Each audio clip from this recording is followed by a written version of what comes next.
Mr. Hawley, Mr. Heinrich, Mr. Hickenlooper,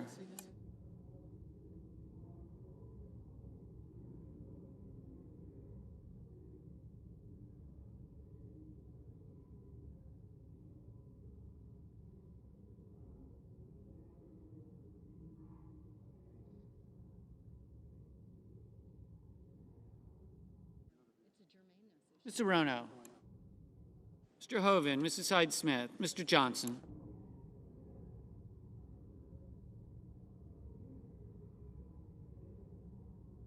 Mr. Kane, Mr. Kelly, Mr. Kennedy,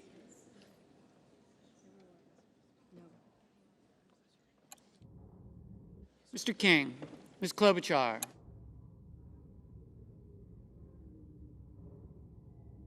Mr. Langford, Mr. Lee, Mr. Lujan, Ms. Lummis,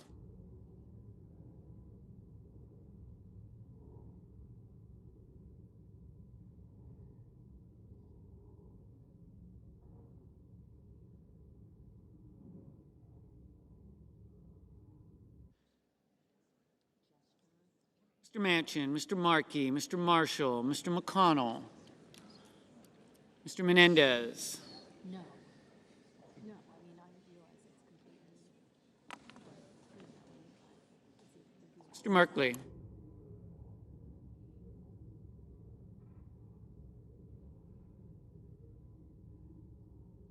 Mr. Moran, It's one cloture. Mr. Mullen, Ms. Murkowski, Mr. Murphy, Mrs. Murray, Mr. Ossoff, Mr. Padilla, Are you going home?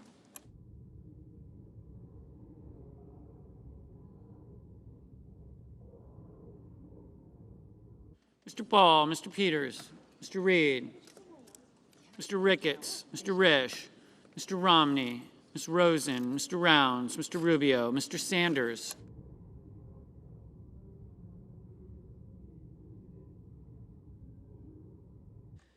Mr. Schatz, Mr. Schmidt, Mr. Schumer,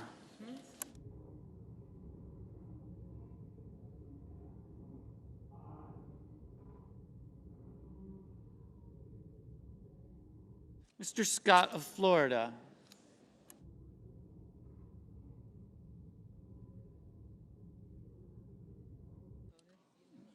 Mr. Scott of South Carolina,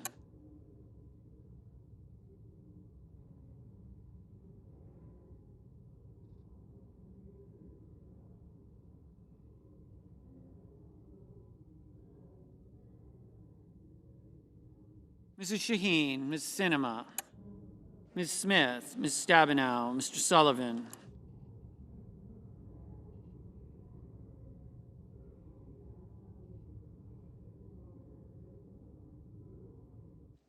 Mr. Tester, Mr. Thune, Mr. Tillis, Mr. Tuberville,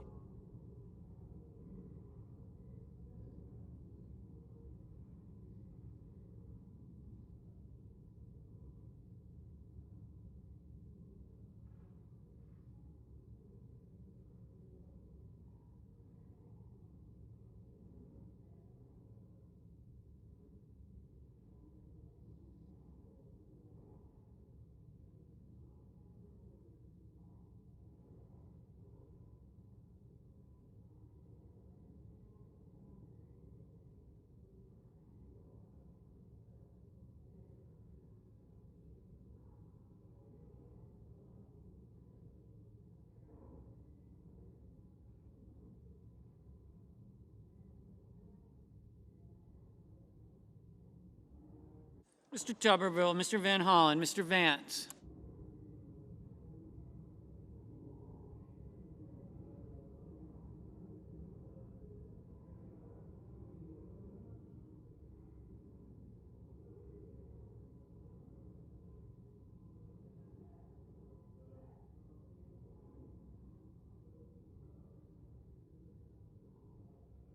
Mr. Vance, Mr. Warner, Mr. Warnock, Ms. Warren, Mr. Welch, Mr. Whitehouse, Mr. Wicker, Mr. Wyden, Mr. Young.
Senators voting in the affirmative: Baldwin, Barrasso, Britt, Brown, Cantwell, Capito, Cardin, Casey, Cassidy, Collins, Cornyn, Cortez Masto, Kramer, Daines, Durbin, Hassan, Heinrich, Hickenlooper, King, Klobuchar, Langford, McConnell, Moran, Murray, Ossoff, Rich, Rounds, Rubio, Schatz, Schumer, Shaheen, Sinema, Tillis, Tuberville, Young.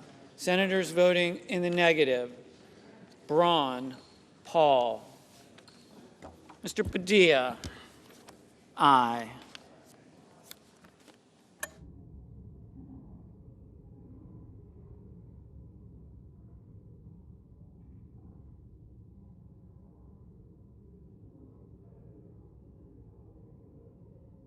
Mr. Romney, aye.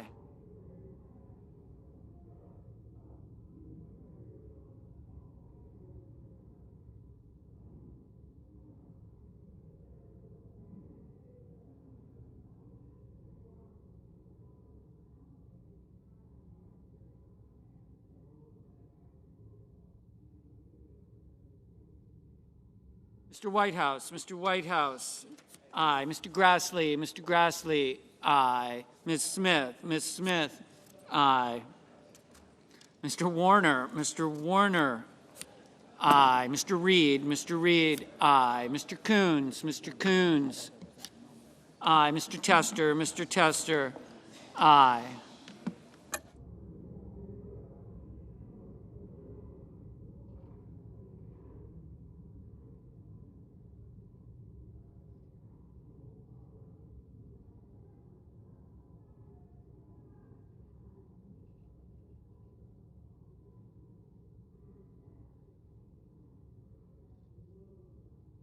Ms. Hirono, aye. Mr. Scott of Florida, aye. Mr. Wyden, aye.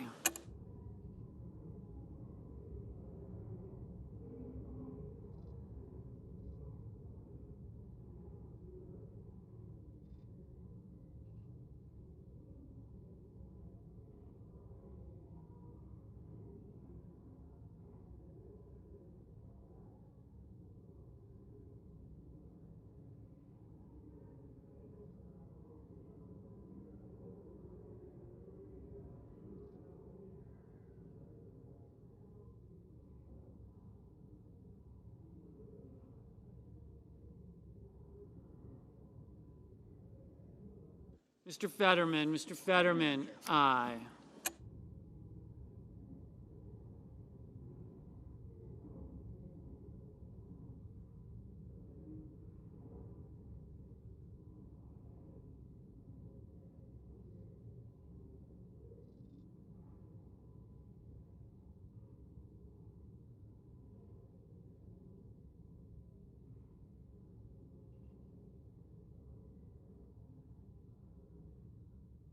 Mr. Merkley, aye.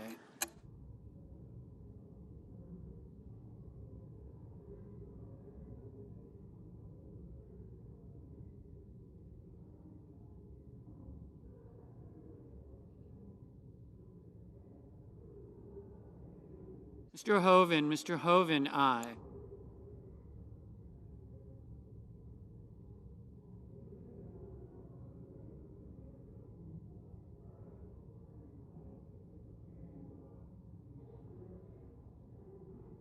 Mrs. Blackburn, no. Mr. Johnson, aye.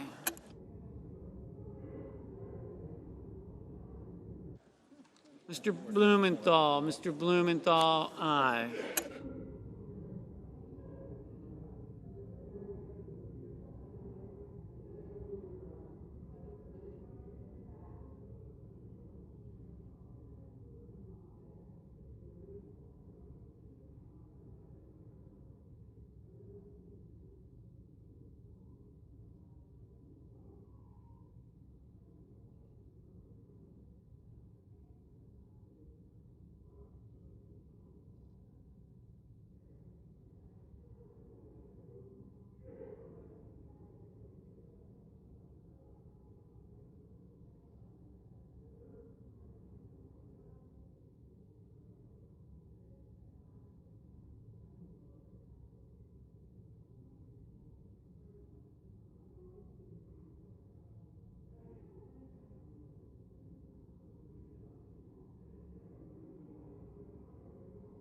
Mr. Marshall, Mr. Marshall, no. And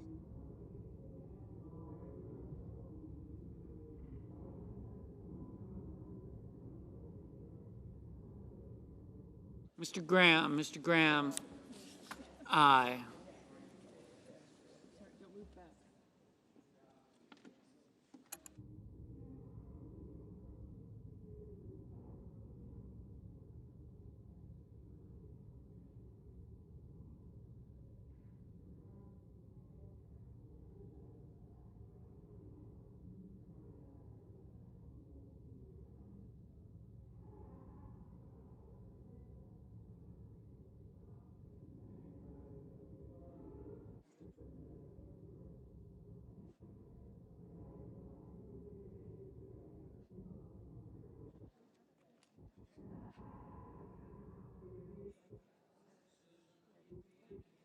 Mr. Thune, Mr. Thune, aye. Mr. Kennedy, aye. Mr. Crapo, aye.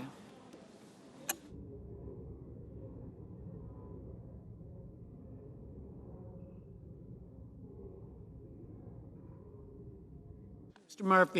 Murphy, aye.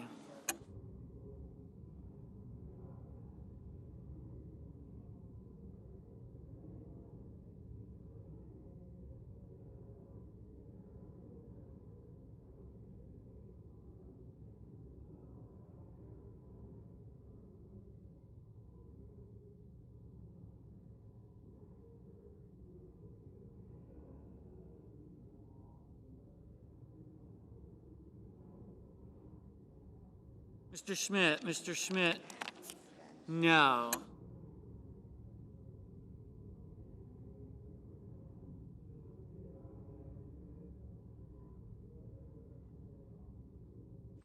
Mr. Kane, aye. Miss Ernst, aye.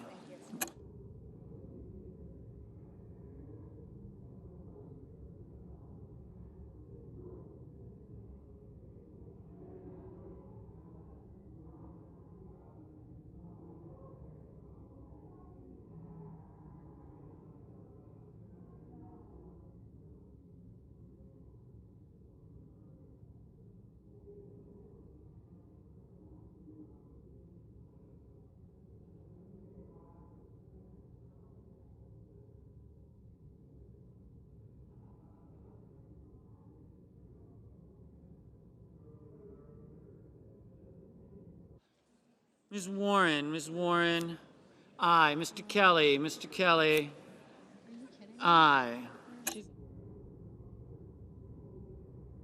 Mr. Budd, aye.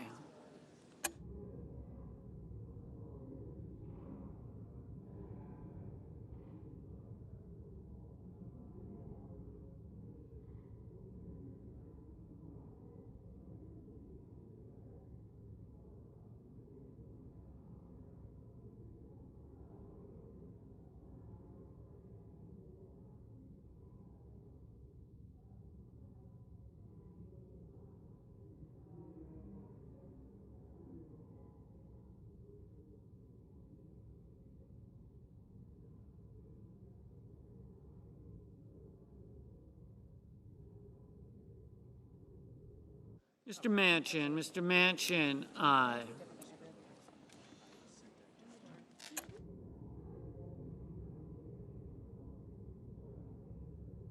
Mr. Mullen, aye.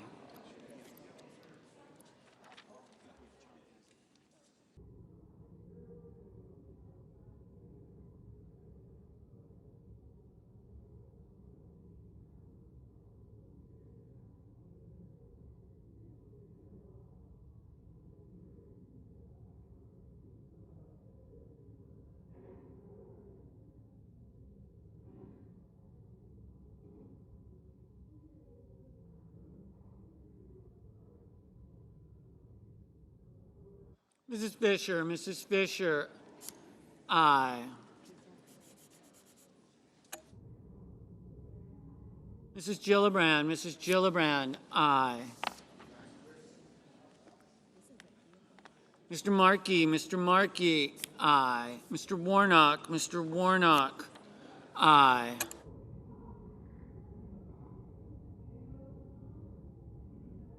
Ms. Duckworth, Ms. Duckworth, aye. Mr. Van Hollen, Mr. Van Hollen, aye.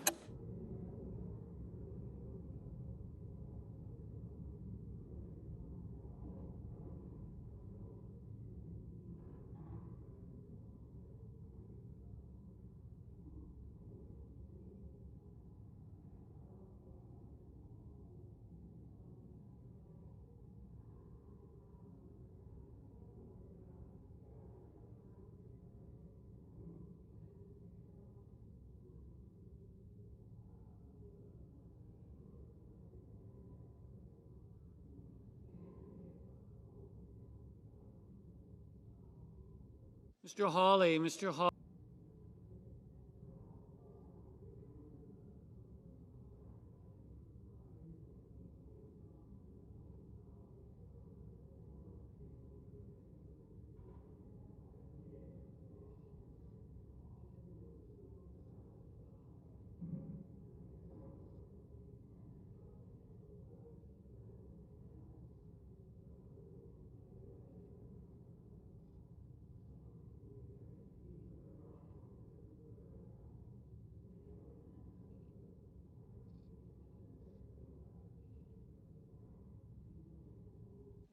Mr. Peters, aye.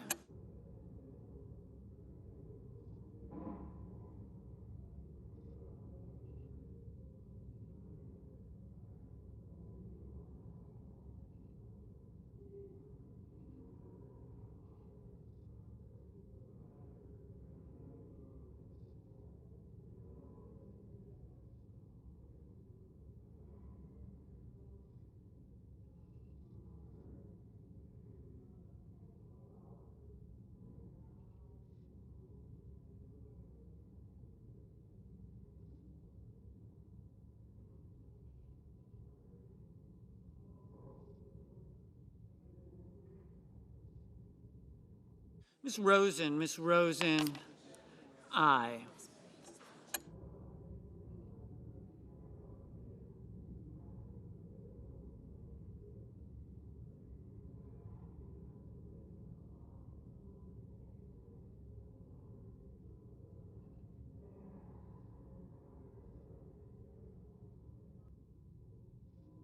Mr. Sullivan, Mr. Sullivan, To bring it back? Yeah. Yes, that'd be great, because I have a copy I could read from, but Aye. that would be.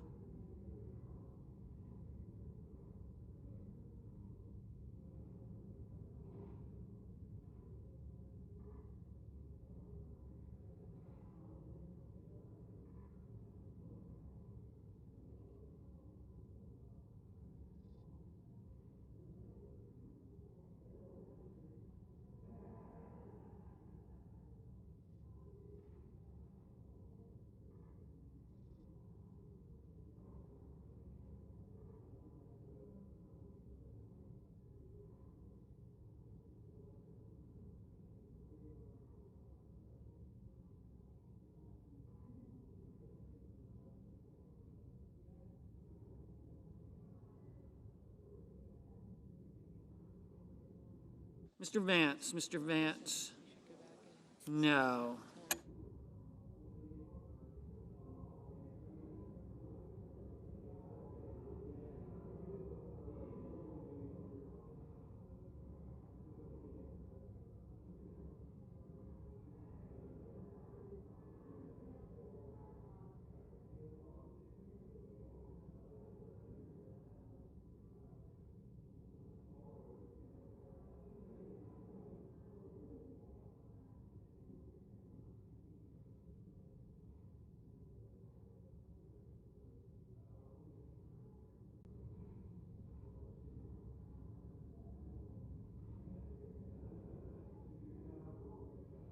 Mrs. Hyde Smith, aye.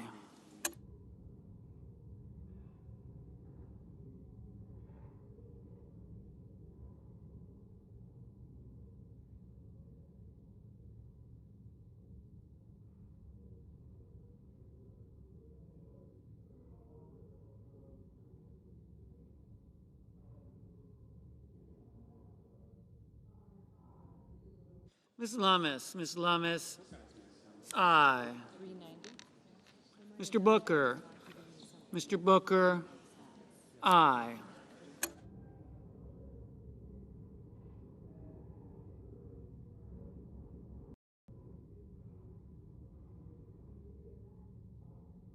Mr. Bennett. Mr. Bennett. Aye.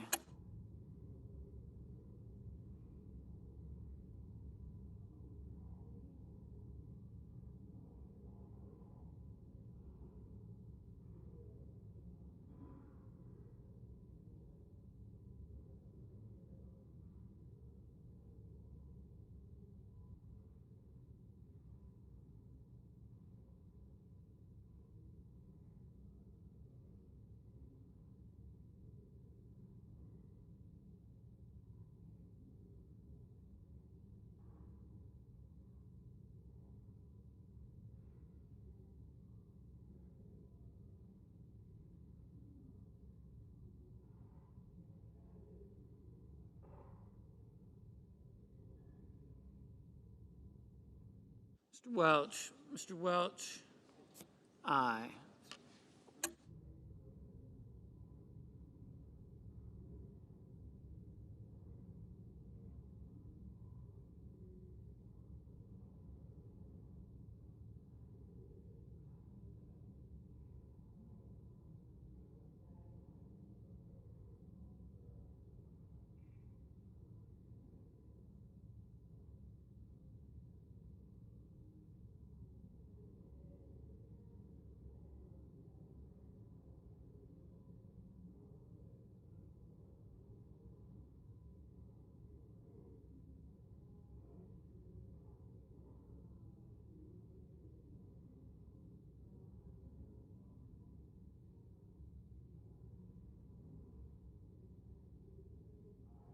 Mr. Menendez. Mr. Menendez.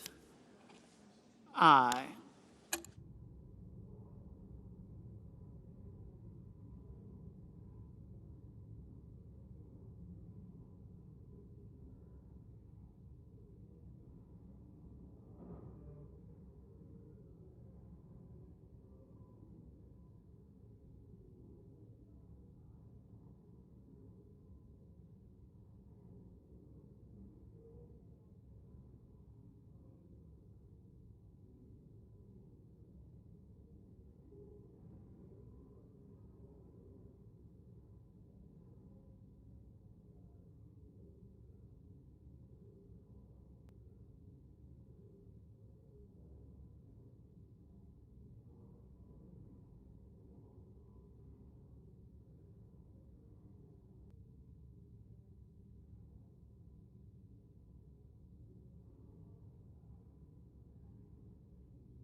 Mr. Wicker. Mr. Wicker.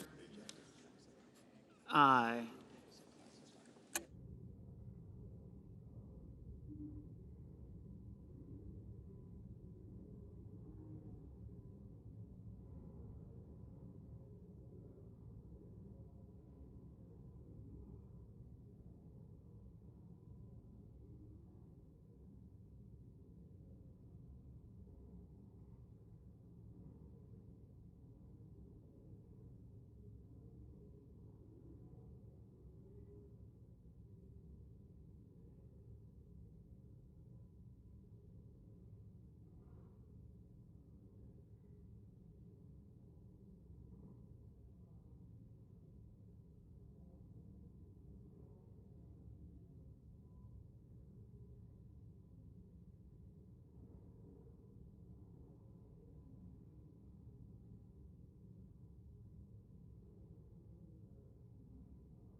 Mr. Cotton, Mr. Cotton.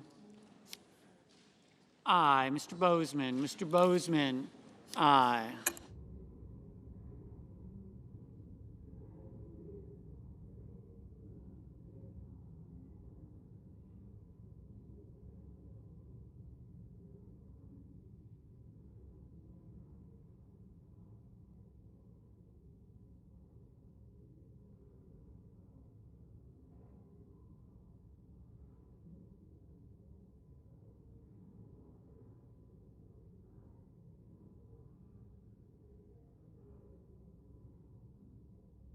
Mr. Lee, no.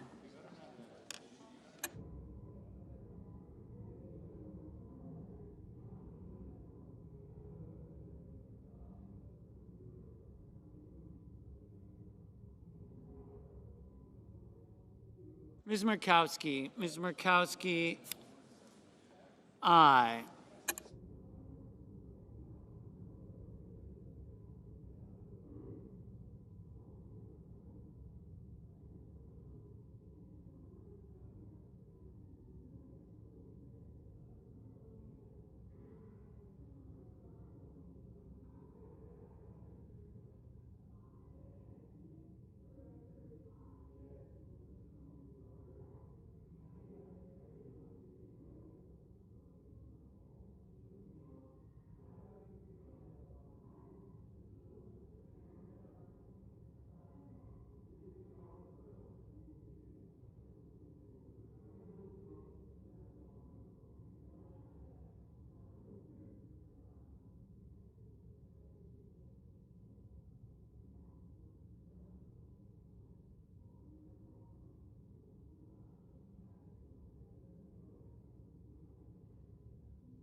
Mr. Haggerty, no.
full of twists and turns, but the American people can breathe a sigh of relief.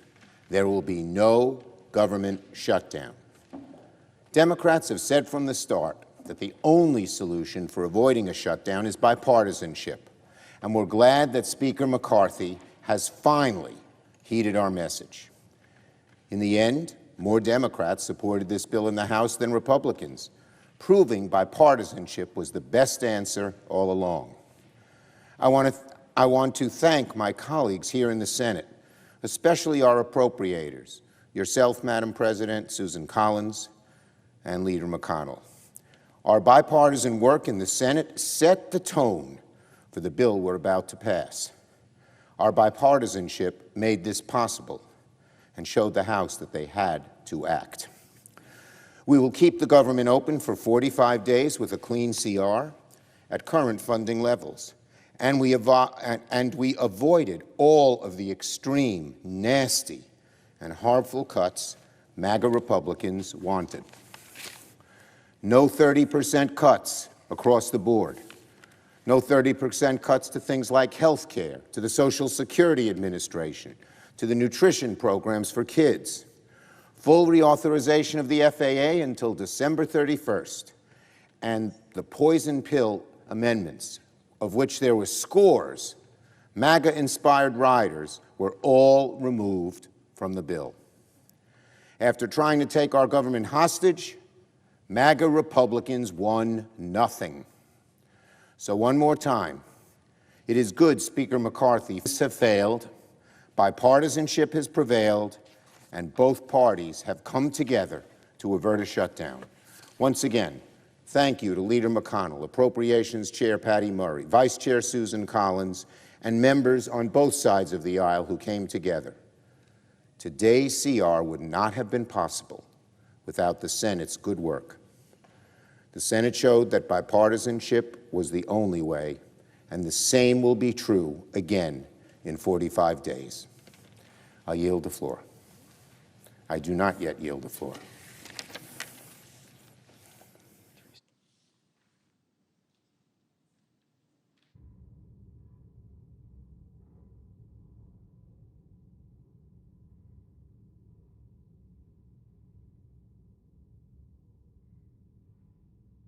President, I move to proceed to executive session to consider Calendar 319. Question is on the motion. All those in favor say aye. Aye. Opposed, nay. Ayes appear to have it. Ayes do have it. Motion's agreed to. Clerk will report. Nomination, Department of State, James C. O'Brien of Nebraska to be an Assistant Secretary, European and Eurasian Affairs. I send a cloture motion to the desk. Clerk will report. Cloture motion, we the undersigned senators, in accordance with the provisions of Rule 22 of the Standing Rules of the Senate, do hereby move to bring to a closed debate on the nomination of Executive Calendar Number 319, James C. O'Brien of Nebraska to be an Assistant. Cloture motion, we the undersigned senators, in accordance with the provisions of Rule 22 of the Standing Rules of the Senate, do hereby move to bring to a closed debate on the nomination of Executive Calendar Number 176, Brendan Abel Herson of Maryland to be United States District Judge for the District of Maryland, signed by 19 senators as follows. I ask consent the reading of the names be waived. Without objection. I move to proceed to legislative session. Questions on the motion. All those in favor say aye. Aye. Opposed, nay. Ayes appear to have it. Ayes do have it. The motion is agreed to. I move to proceed to executive session to consider Calendar 264. Questions on the motion. All those in favor say aye. Aye. Opposed, nay. Ayes appear to have it. Ayes do have it. Motion is agreed to. Clerk will report. Nomination, the Judiciary, Susan Kim to Clerk of Michigan to be United States District Judge for the Eastern District of Michigan. I send a cloture motion to the desk. The clerk will report. Cloture motion, we the undersigned senators, in accordance with the provisions of Rule 22 of the Standing Rules of the Senate, do hereby move to bring to a closed debate on the nomination of Executive Calendar Number 264, Susan Kim to Clerk of Michigan to be United States District Judge for the Eastern District of Michigan, signed by 17 senators as follows. I ask consent the reading of the names be waived. Without objection. Finally, I ask unanimous consent that the mandatory quorum calls for the cloture motions filed today, September the 30th, be waived. Without objection. Mr. President, I ask unanimous consent the Senate consider the following nominations on block, calendars 252, 254. That the Senate vote on the nominations on block without intervening action or debate. The motions to reconsider be considered made and laid upon the table. That the President be immediately notified of the Senate's actions and that the President be immediately notified of the Senate's actions. Without objection. Is that all of our? I ask unanimous consent that the Senate proceed to legislative session and be in a period of morning business with senators permitted to speak therein for up to 10 minutes each. Without objection. Mr. President, I understand there's a bill at the desk and I ask for its first reading. The clerk will read the title of the bill for the first time. H.R. 5692, an act making supplemental appropriations for the fiscal year ending September 30, 2024, and for other purposes. I now ask for a second reading, and in order to place the bill on the calendar under the provisions of Rule 14, I object to my own request. The objection having been heard, the bill will be read a second time on the next legislative day. I ask unanimous consent that the Committee on Finance be discharged and the Senate proceed to the immediate consideration of S-2231. The clerk will report. S-2231, a bill to amend Title V of the Social Security Act to support stillbirth prevention and research and for other purposes. Without objection, the committee is discharged. I further ask The the bill Senate will be proceed. I further ask that the bill be considered, read a third time, and passed. The motion to reconsider be considered and made and laid upon the table with no intervening action or debate. Without objection. I ask unanimous consent the Committee on Commerce be discharged of Senate Res 310, and the Senate now proceed to the en bloc consideration of the following Senate resolutions. S. Res 310, the resolution be agreed to, the preamble be agreed to, and that the motions to reconsider be considered made and laid upon the table with no intervening action or debate. Without objection. And finally, Mr. President, I ask unanimous consent that when the Senate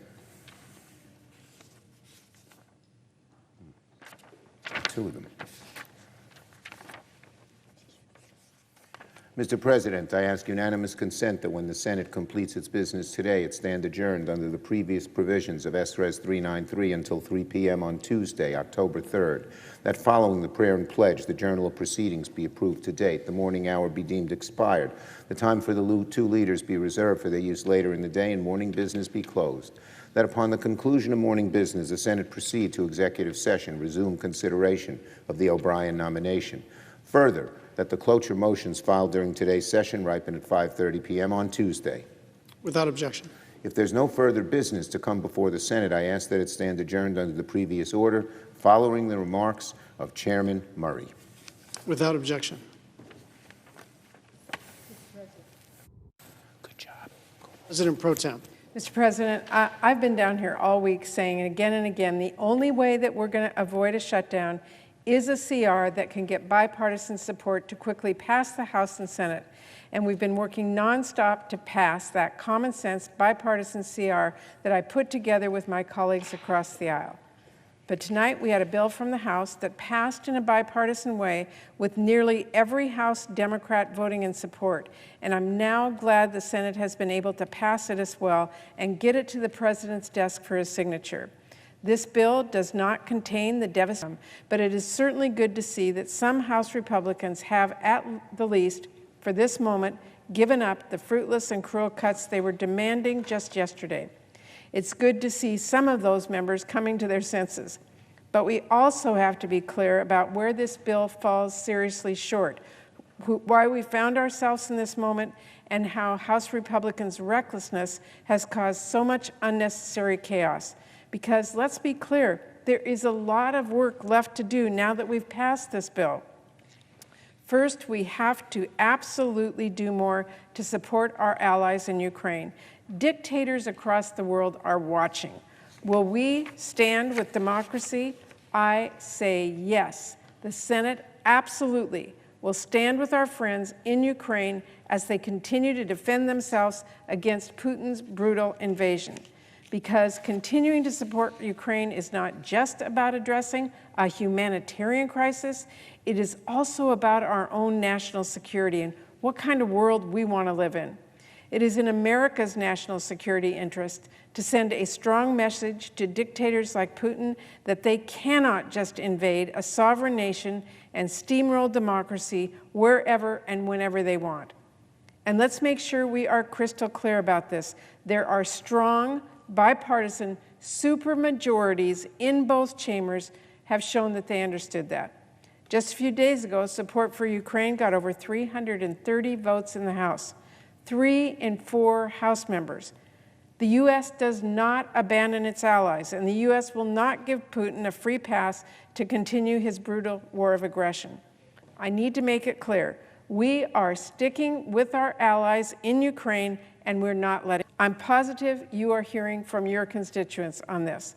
I am ready to work with anyone to make progress here, so please talk to me, and let's work together on that front. Now, let me also say there was no reason for it to come this close. House Republicans should have worked with us from the very start. Instead, they spent weeks entertaining the most extreme ideas from their far right, spending the last week voting on really extreme appropriations bill that would not even actually have averted a shutdown. Appropriations bills that would deny our service members the ability to get reproductive care they need in emergencies, severely restricting women's access to medication abortion in every state, bills that would decimate rural communities, eliminate essential resources for our diplomats abroad, and so much more.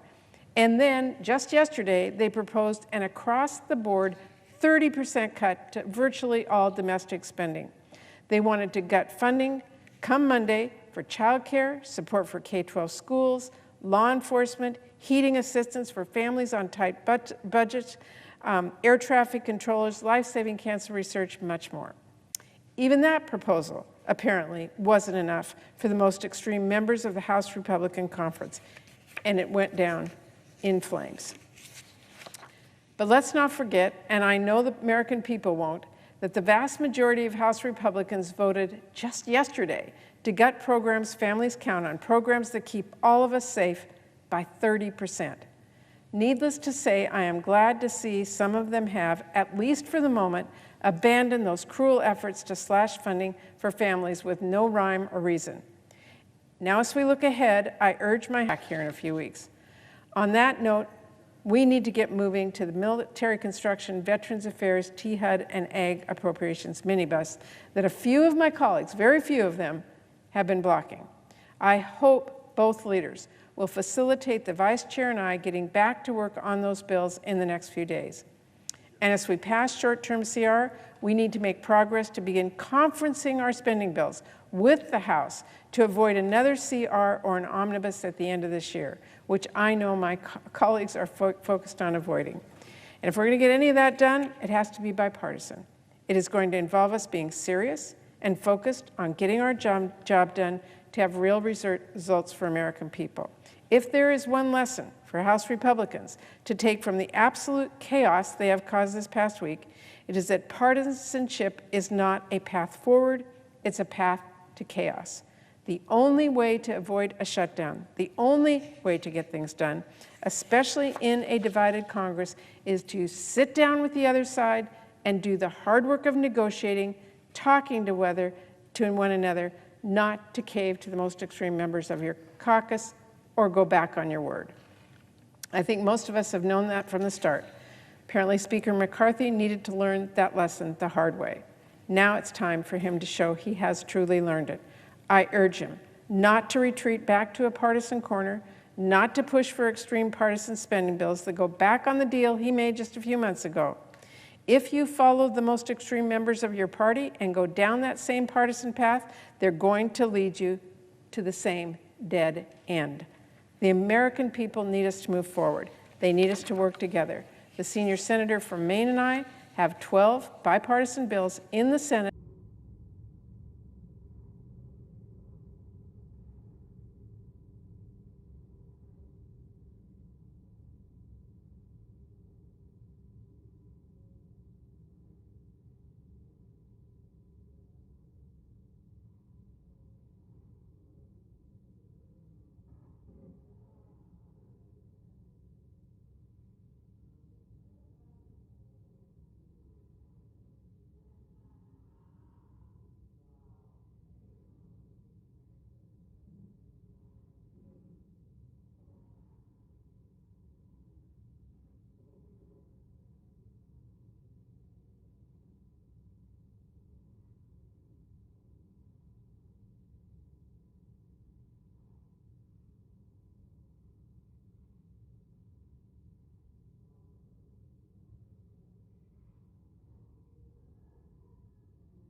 Madam President. Senator from Colorado is recognized. Thank you, Madam President. I'd ask the quorum call be vitiated, Will. and I'd ask to be able to speak without objection. And Without objection. thank you. Thank you, Madam President. I'm sorry that you're having to stay here so late tonight, but I'm glad you're in the chair. I wanted to come down to the floor now that the vote is done just to explain the objection that I made earlier today. I'm not going to do it at elaborate length, but I think it's important to say that I was deeply disappointed, as were many people, that the deal to keep the government open did not actually have as part of it continuing funding for Ukraine, which I think is critically important. I think most couldn't imagine a worse place in the world to be born at that time than where my mom was born. And she and her parents and an aunt survived. Everybody else was killed. And as everybody in this chamber knows, certainly the presiding officer knows, 16 million people were killed in Ukraine and in Poland by the Nazis and by Stalin. And my mom cannot believe that she has lived long enough to see another land war break out in Europe. That's what she says to me. I can't believe I lived long enough to see this. And I almost can't believe it either, because we had gotten used to reliance on our international organizations, the rule of law, the idea that democracy had spread, the idea that capitalism had spread. And there were some people when the Berlin Wall fell down in the late 1980s, that were writing books about how this was the kind of the end of history, because we had the liberal, small L liberal, not big L liberal, the small liberal order had prevailed. And of course, we know now that wasn't true, and we know now that there is a contest in the world of at least two very different visions of how humans should organize themselves. We believe in democracy. We believe in the rule of law. We believe in freedom of speech and freedom of the press. Vladimir Putin believes in law. We believe in, doesn't mean they don't have serious military capabilities. That doesn't mean that he wouldn't unleash battlefield nuclear weapons at the drop of a hat, or chemical weapons at the drop of a hat, if he felt like he was losing in a way that threatened his regime or threatened him. I certainly am clear-eyed about that. I know the presiding officer is, and everybody else is. But his army is a lot more hollowed out than he thought it was. And that's what happens when you're a totalitarian living on top of a totalitarian society. No one actually tells you the truth. No one says, Vladimir Putin, your army has been hollowed out. We've wasted all that money that you asked us to spend on the army through corruption and other kinds of things. And so that was one fundamental mistake. A second fundamental mistake was his failure to understand what the Ukrainian people's reaction would be. We didn't get it all right. Some of our intelligence wasn't right. There were people that were saying that Putin was going to be in Kyiv in 72 hours. There was a feeling that Zelensky's government would collapse and that the Russians would have a puppet government in Kyiv. And instead, what has happened is the Ukrainian people have exhibited more bravery than anybody could have ever asked for. It's astonishing what they have done. And to me, it's astonishing what they've accomplished. You hear people in the press these days talking about the stalemate on the frontier or on the battle line, the front line, as if that's somehow a failure on the part of the Ukrainian people. I see that as exactly the opposite. Ukrainian people, that they would demand of their elected officials that we do more, do more, do more. And that's what people have said in countries all over the world. That he didn't count on either. And that's been an amazing thing over the last 2 years.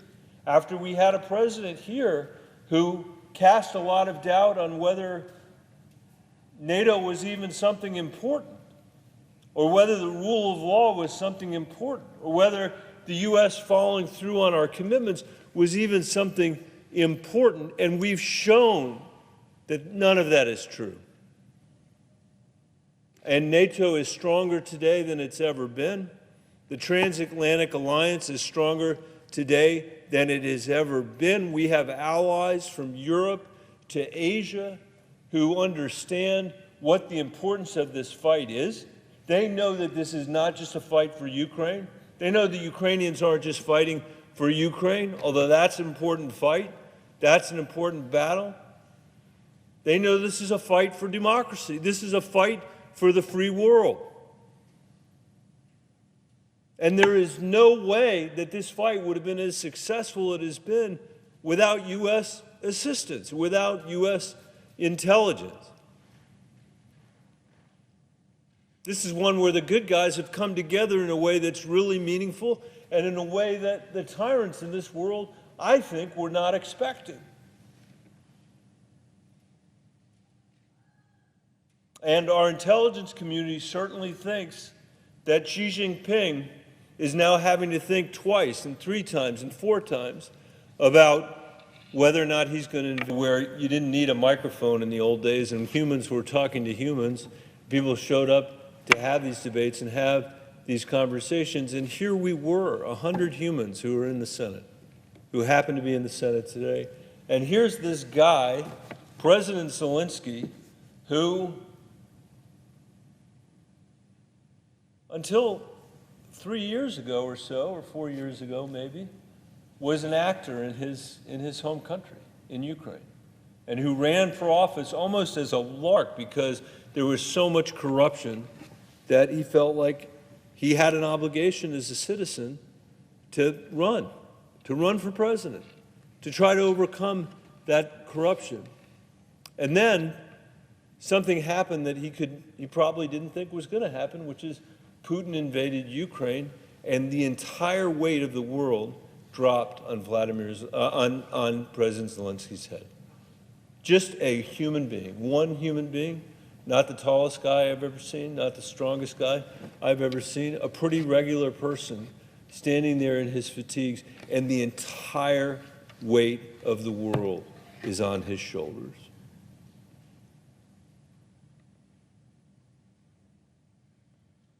And our support of the Ukrainian people, because of what they've been willing to do, not just for Ukraine, but for democracy, has made a huge difference to them and to what President Zelensky is trying to accomplish.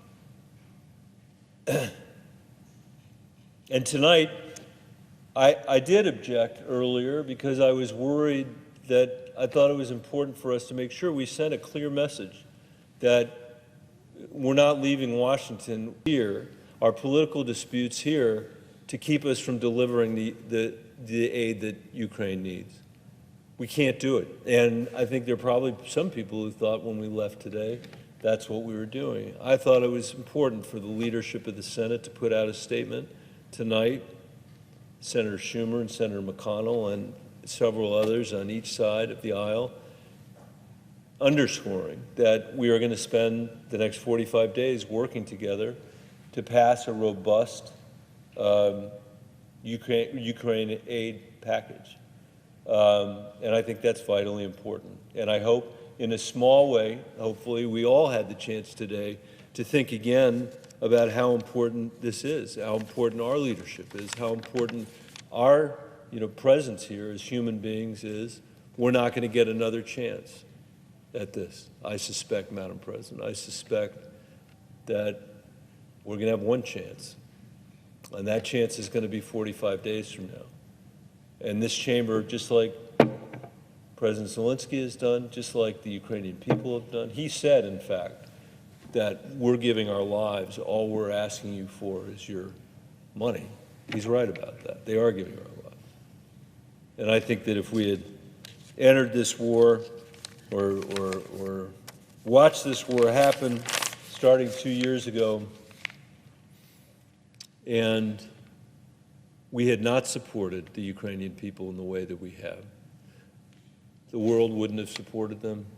and they wouldn't have made the extraordinary progress that they've made. And who knows how this could end? We don't know. It's important for us to stay in this fight. It's important to us to continue to lead. It is important for us here tonight, and I yield the floor. No. Withhold that.